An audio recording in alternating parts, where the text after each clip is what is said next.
don't forget to subscribe my channel Hang Duk Mana. Assalamualaikum, selamat datang lagi ke channel Hang Duk Mana. Mari kita dengar respon Datuk Kamal tentang SPRM tahan pegawai kanan MBI Kedah, pengarah syarikat bagai kecurian RE. Kita baca sedikit detail. Suruhanjaya pencegahan rasuah, SPRM menahan seorang pegawai kanan Perdana Menteri Besar MBI Kedah dan seorang pengarah wanita sebuah syarikat bagi bantu tangkis rasuah dan salah guna kuasa dalam isu kecurian unsur nadi bumi. Sumber berkata tangkis itu membabitkan nilai rasuah lebih 13 juta. Okey, kita dengar respon Datuk Kamal Amir. Dia akan nanti kita komen macam biasa. Kita kes Datuk Sanusi sebagaimana yang saya katakan semalam bahawa ada pihak SPRM sedang menyiasat.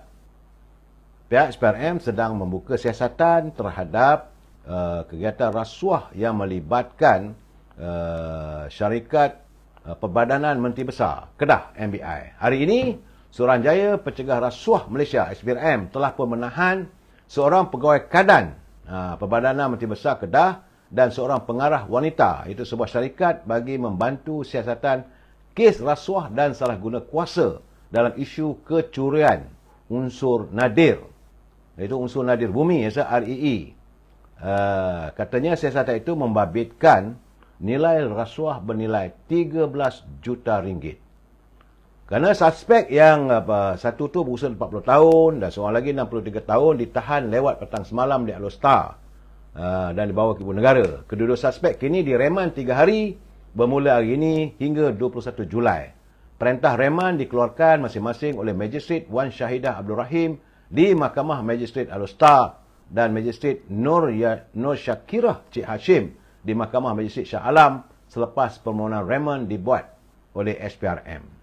Siasatan SPRM juga membabitkan perlindungan pihak berkuasa tertentu sejak tahun 2020 dalam kegiatan perlombongan secara haram. Jadi hasil siasatan mula mengesan beberapa pembayaran disyaki membabitkan rasuah berjumlah lebih 13 juta ringgit dan yang diberikan syarikat terbabit sebagai sogokan bagi melindungi kegiatan perlombongan haram dari tahun 2020 hingga 2023. Syarikat milik suspek wanita itu dipercayai mendapat kelulusan untuk menjalankan projek pembangunan ladang hutan pokok getah kelun. Itu kelun balak di 2 kompartmen di Kedah dalam tahun 2016. Mana artinya dia tahun 2016 dia dah dapat concession ataupun kelulusan tanah untuk menanam semula getah-getah kelun TLC. Jadi tapi tanah itu digunakan untuk melombong nadir bumi. Menurut sumber, projek terbabit bertujuan untuk menanam semula pokok getah kelun balak di kawasan pembalakan yang terbabit. Tapi pada tahun 2020, syarikat yang sama mengemukakan permohonan kepada kerajaan negeri Kedah bagi menjalankan aktiviti perlombongan REE dalam kompartmen yang sama. Namun setakat ini tiada kelulusan diberikan oleh kerajaan negeri berhubung permohonan syarikat terbabit bagi menjalankan aktiviti perlombongan itu. Jadi Ketua Pesuruhanjaya SPRM Tan Sri Azam Baki mengesahkan penahanan kedua-dua suspek dan berkata kes disiasat mengikut Seksyen 17 dan 23 Akta SPRM 2009. Bagaimanapun saudara, Menteri Besar Kedah Datuk Seri Muhammad Sanusi Makno menyatakan beliau belum menerima kunjungan pegawai Suruhanjaya Pencegah Rasuah bagi siasatan dalam isu unsur nadir bumi. Dia kata dia hanya mengetahui tentang siasatan SPRM menerusi kenyataan dibuat oleh akhbar. Dia kata, saya hanya baca. Nampaknya akhbar telah mendahului proses. Saya pun hairan juga macam mana tajuk tu boleh keluar. Saya rasa ada satu plot yang besar sedang dirancang untuk memburukkan imej saya sebagai gambaran bahawa saya ini orang yang bermasalah, disiasat oleh macam-macam agensi. Itu kata Menteri Besar. Jadi sebab itu dia kata satu-satunya perkara itu brainstorm untuk mengaitkan salah laku di Kedah adalah isu REE. Masalah tentang REE ini katanya adalah kecurian. Kalau saya tahu orang curi, tentulah saya tangkap. Nama pun kecurian, tentulah orang tak tahu kan. Jadi kecurian itu cuba dibina naratif bahawa pencurian itu melibatkan Menteri Besar. takkanlah saya nak curi barang diri saya sendiri. Itu katanya, saudara, dalam kenyataan media. Jadi, mengulas lanjut tentang surat sokongan untuk membawa pekerja dari negara China masuk ke negara ini, Datuk Seri Mohamad Sanusi berkata dalam usaha untuk mengekstrak REE telah berlaku satu usaha antara MBI, Menteri Besar Incorporated, dan Prospek Suria. Itu keadaan saudara. Dia kata tak ada, tapi bagaimanapun memang ada perlombongan. Dia jawablah, kita tak boleh nak cakap apa, saudara. Saya cuma melaporkan apa yang dinyatakan oleh Datuk Sanusi dan apa yang sedang dilakukan oleh SPRM. Sebab tu saya katakan, lepas satu-satu berdeklah nanti, saudara. Berdeklah nanti. Sebab itu kena wujudkan satu mahkamah khas lah untuk membincangkan atau membicarakan mereka-mereka yang terkait dengan isu rasuah, saudara.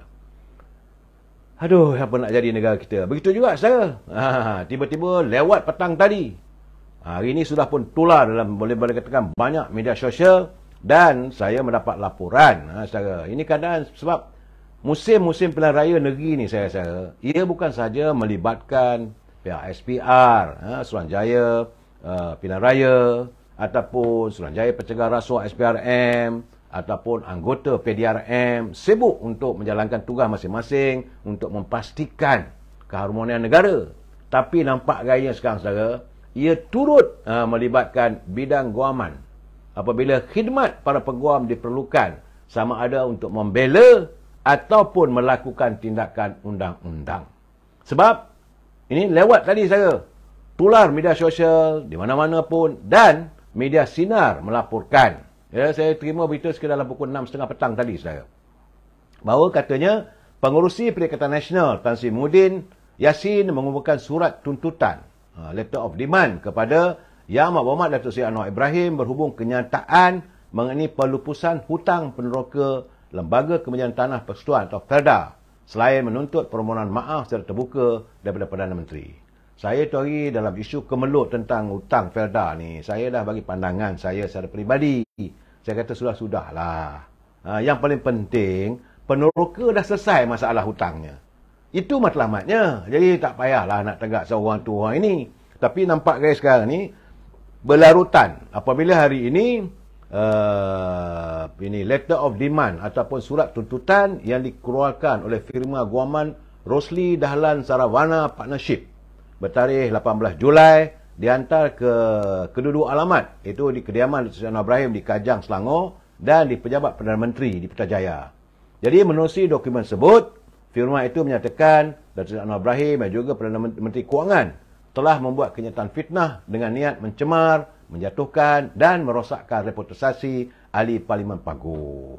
Jadi isunya Datuk Seri Anwar Ibrahim berucap di pada 7 bulan itu hari, berucap di Bangi, kena berucap di Pulau Pinang, di beberapa pentas politik tentang isu PERDA. Saya dah bercakap, kalau boleh jangan, sudah-sudah dah. Tapi menjawablah. Sebab itu tuntutan itu mahu agar Yang Amat Perdana Menteri membuktikan dan memperlihatkan, menunjukkan mana surat yang mengatakan dia menandatangani kelulusan dan sebagainya. Bagi saya, biarlah Perdana Menteri menjawab. Cuma saya kata sekali lagi, saudara, kenapalah kita isu FERDA ini dimainkan lagi? Saya tak tahulah. Nampak-nampak gayanya wujudlah peperangan. Tapi yang untung, saudara, peguam lah. Peguam Datuk Seri Anwar Ibrahim, peguam Datuk Tan Sri Muhyiddin. Saudara, kos guaman bukan murah, saudara, sekarang.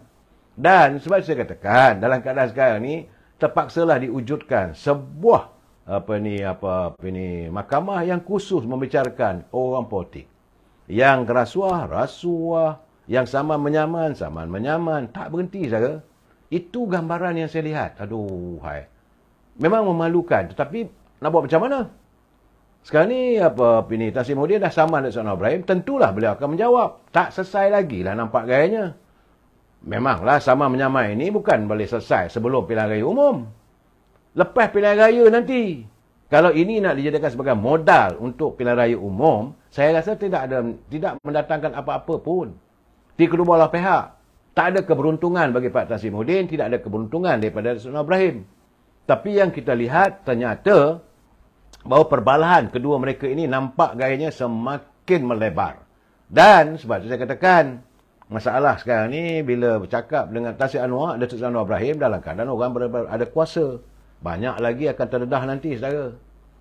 Saya selalu pesan pada kawan-kawan, teman-teman, sebab saya dengar juga ada juga pemimpin daripada Selangor, daripada Kelantan, daripada Perlis, saudara, yang tinggal di Kuala Lumpur. Semua ni bekas-bekas ahli UMNO yang telah pun berpindah ke seberang sana. Saya nak berpesan satu saja. Jangan pijak ekor ular. Jangan nanti anda dipatuk. Kerana bukan semua mereka itu bersih. Pasti ada. Pasti ada sesuatu yang tak kena. Sepanjang anda berada di anjung kuasa. Jadi bila anda sudah melontarkan kenyataan yang bukan-bukan, maka nanti bila dibuka file demi file, itu yang Datuk Anwar Ibrahim kata, ramai yang berderit akan disaman, dibawa ke muka pengadilan. Terpulang. Saya sebagai teman, saya lebih suka mencari perdamaian sebab kita adalah warga cinta damai. Kita nak melihat negara ini maju ke depan. Bukan nak melihat kebejatan orang ni saman orang ni jawab begini. Sampai bila takkan selesai? Rakyat mahu melihat bahawa macam saya kata tadi, Saudara Sri Ramli sebagai Menteri Ekonomi, lakukanlah supaya ekonomi rakyat ini dapat digembeling lagi. Menteri Jaga Makanan, pastikan harga tak naik. Menteri Pertanian, pastikan produk pertanian itu tidaklah kebergantungan pada negara luar. Dan soal sama menyaman apa hal? Saya petang tadi saya tengok begitu, saya kata, tak selesai lagi. Dan ini juga akan berlarutan, saudara. Pasti akan berlarutan. Sebab lewat petang tadi juga, SPRM tu dah mula siasatan tentang isu yang melibatkan syarikat Menteri Besar Incorporated Kedah. Jadi MBI ini, saudara, betul lah ketua eksekutifnya Sipolan bin Sipolan. Tetapi bos pada MBI ini adalah Menteri Besar. Nama pun syarikat itu Menteri Besar Incorporated. Saling menjawab dan saya rasa tak tahulah. Tunggu masa lah dari macam-macam yang akan terdedah nanti. Baik, saudara. Malah nak ulas tentang apa kebejatan tu, kita masuk segmen kita. Sebab sekarang ni countdown kita. Tinggal lagi 10 hari. Hari penamaan calon. Dan tinggal lagi 24 hari mengundi untuk kita menoktahkan segala kebejatan dalam pilihan raya negeri di 6 buah negeri. Sebab itu menurut kata Timbalan Menteri Pertahanan Saudara Datuk Adli Zahari, dia kata seramai 49,660 pegawai dan anggota tentera serta keluarganya terbabit dalam pengundian awal pada 8 Ogos. Proses itu akan berjalan di 54 buah pusat mengundi awal ATM yang diwartakan oleh Suruhanjaya Pilihan Raya di Terengganu, Kelantan, Kedah, Negeri Sembilan, Pulau Pinang dan juga Selangor.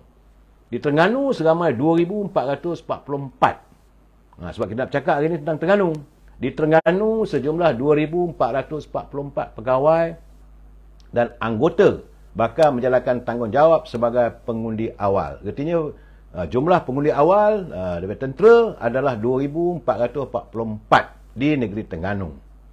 Saudara, dan saya melihat saudara di Terengganu ni agak menarik juga, saudara. Kerana penyataan daripada Datuk Menteri Besar, iaitu Datuk Samsuri, dia kata tiada senarai calon import untuk diketengahkan oleh PAS pada pilihan raya kecil Parlimen Kuala Terengganu. Ini saya katakan sebab ada orang mengatakan bahawa kononnya mantan Siswa Agung UMNO akan diturunkan bertanding bagi kerusi Parlimen Kuala Terengganu pada tanggal 12 bulan serentak dengan pilihan raya negeri. Tapi bagaimanapun Datuk Sri Samsuri mengatakan tidak ada calon import. Tak adalah jawabnya, saudara. Biarlah Terengganu dengan Terengganunya lah, saudara. Dan saya juga melihat banyak pemerhati mengatakan bahawa kononnya pengundi-pengundi muda ni bakal menentukan aliran undian dan sebagainya. Tapi dapatan saya bahawa banyak pemerhati politik berpandangan sokongan pengundi muda, terutama dalam kalangan anak muda, mereka tidak konsisten. Dan kebanyakan mereka tidak setia berpegang teguh pada satu-satu logo. Macam orang UMNO, dia kekal pada orang UMNO. Dia boleh berubah-ubah. Pengundi muda ni, saudara. Kalau dulu mereka sokong PAS, besar kemungkinan mereka juga boleh menyokong UMNO Barisan Nasional ataupun kerajaan. Jadi undi mereka boleh berubah pada pilihan raya. Kerana setakat ini, saudara, mengikut daftar pilihan raya yang dikeluarkan oleh Suruhanjaya Pilihan Raya, kumpulan pengundi muda berumur 18 hingga 20 tahun bagi pilihan raya negeri kali ini, paling ramai ialah di Selangor. Selangor terdapat sejumlah 274,194 orang. Kedah ada 104,284 orang pengundi muda, saudara. Bagi negeri Kelantan, 96,513. Pulau Pinang, 67,633. Terengganu, 64,264. Dan Negeri Sembilan, 55,017 orang. Itu jumlah pengundi muda yang akan membuat perhitungan dalam pilihan raya nanti, saudara. Sebab itu, jadi jumlah mereka ni boleh beralih. Namun begitu, saya mendapat berita yang mengatakan bahawa kejutan pilihan raya kali ini di Pantai Timur bakal berlaku. Ini kerana angin perubahan di Pantai Timur semakin kuat berlegar menjelang penamaan calon pilihan raya negeri pada 29 Julai ini. Walaupun rekod kemenangan di dua negeri Pantai Timur, saudara, milik Perikatan Nasional, rata-rata pengundi sudah pun mula sedar, katanya. Jelas sekali kebajikan yang janjikan masih belum ditunaikan, sebagaimana janjikan sewaktu membentangkan manifesto pilihan raya umum yang ke-15. Jadi masa PRU 15 dulu ada manifesto yang dijanjikan, tapi hingga saat ini belum ada tertunai pun. Jadi mereka mengatakan kerajaan Datuk Seri Anwar Ibrahim tak laksanakan tunai apa yang dijanjikan. Isu kenaikan penurunan harga minyak, kawalan harga barang dan penyediaan pekerjaan serta sekolah pendidikan percuma. Rupa-rupanya bukan dalam keadaan itu saja. Kerajaan di dua buah negeri juga sehingga saat ini masih belum melaksanakan apa yang dijanjikan dalam manifesto pilihan raya yang ke-15 dahulu. Sehingga membuatkan mereka menang semua di kursi parlimen, di Kelantan dan di Terengganu. Tapi saudara, terus terang saya lihat, saudara, terus terang ini saya bercakap ni saudara berdasarkan kepada fakta, data, bukan diri saya, tidak. Saya melihat bahawa pengundi-pengundi daripada PAS dia kekal dengan PAS. UMNO dia tak lari. Kalau dia UMNO, dan keadilan juga tidak lari. Tapi apabila disatukan undi daripada Parti Keadilan cantum dengan UMNO, itu yang kadang-kadang membuat advantage.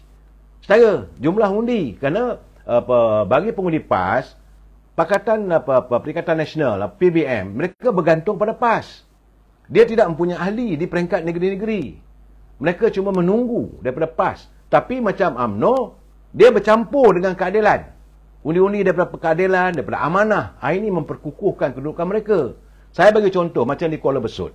Betul, pilihan raya dulu, UMNO dapat 8,000.